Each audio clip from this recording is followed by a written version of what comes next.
we couldn't even stop on the way to buy shampoo or buy toothpaste because the bubble was so tight.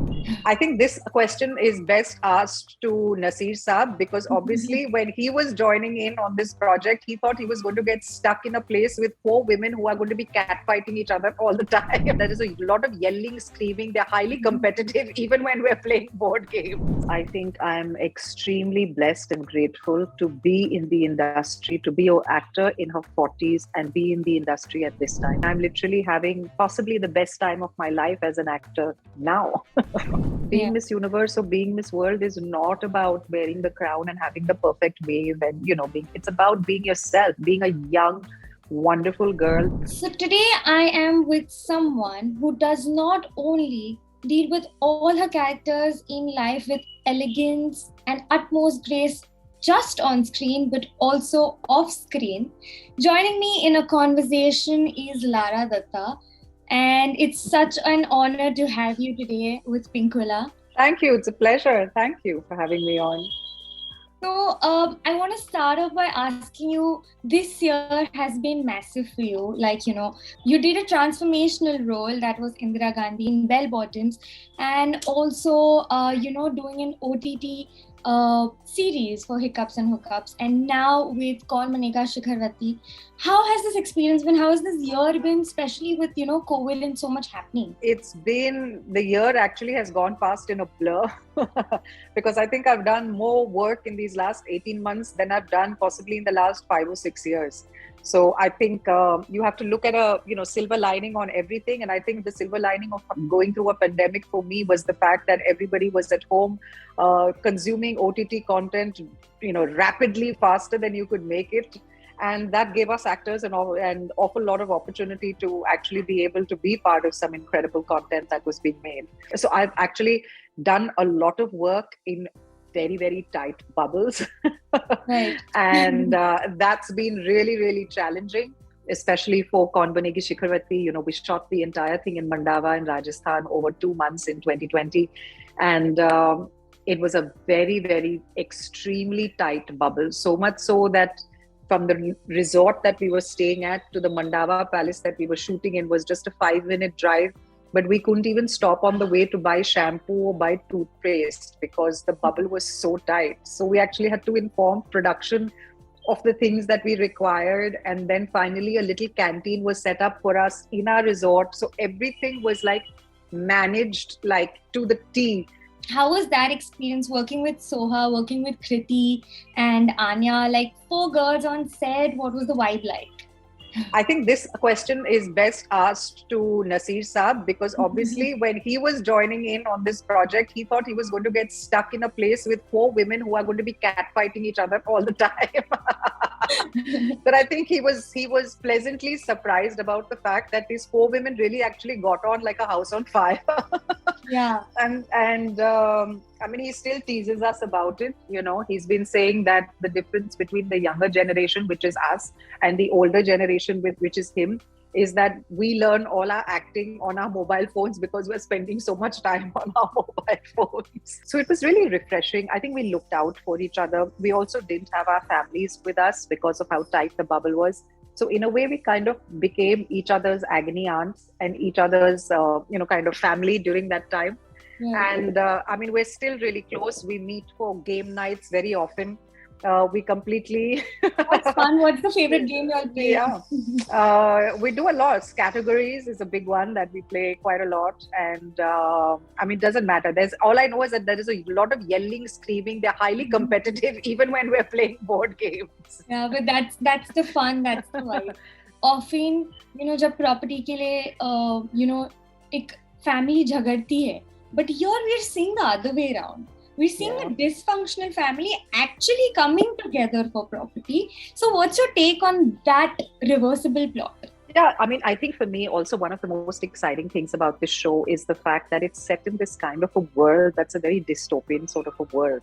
It very much exists in contemporary India. So you have a lot of these royal families that come from these really small principalities, who still live in a little bit of a time warp.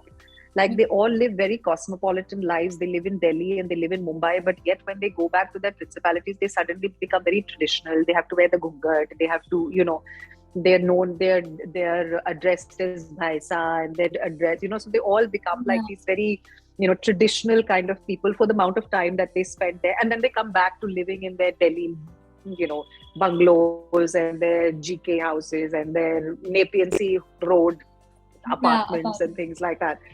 So I think it was very interesting for me to kind of have a glimpse or step into that kind of a world. I want to really ask you this question. So a decade ago, you guys did a lot of roles, and a lot of roles that women did were very eye candy opposite to men. And now with OTT, seeing Sushmita Sen, seeing so many other actors doing such amazing roles on OTT, it's very refreshing for the audience. Do you think that this is kind of revolutionizing the industry and getting back what we haven't seen in so many people before? All I can say is I think I'm extremely blessed and grateful to be in the industry, to be an actor in her 40s and be in the industry at this time, because I genuinely don't think that my predecessors who came before me, even a decade ago, had the opportunities that we have now. And I think that the advent of OTT has really rewritten that landscape for female actors in general. I would love to see more mainstream female actors also who are now the younger lot, doing more stuff on OTT, because it's just the writing for female characters is so much better. The characters are better written, the plots are better written. And I was saying this before in an interview as well. I genuinely also believe because there is more women being included, there's more inclusion where women are concerned in the OTT space. So you have more women at the top of most platforms. You've got more women producers, more women writers, more women directors. I've just shot Hiccups and Hookups with a female DOP. I mean, it's just so absolutely refreshing to have. I mean, Ananya Banerjee, who's written this show for us, is a brilliant writer. I mean, all this stuff that people are laughing at is being written by a woman, and it's incredible to have a woman writing female characters because you can bring so much more depth to those characters then. So I think it's like you said, it's refreshing, it's liberating, to be honest, and great fun. I mean, I'm literally having possibly the best time of my life as an actor now. Talking about Miss Universe, we have a Miss Universe after 21 years, and it's such an honor that I spoke to her last week and I'm speaking to you this week. So what I want to know is your take on the question that Steve Harvey asked Harnaaz to imitate an animal. What did you think when you saw that video clip, and what is your take on that India was asked this?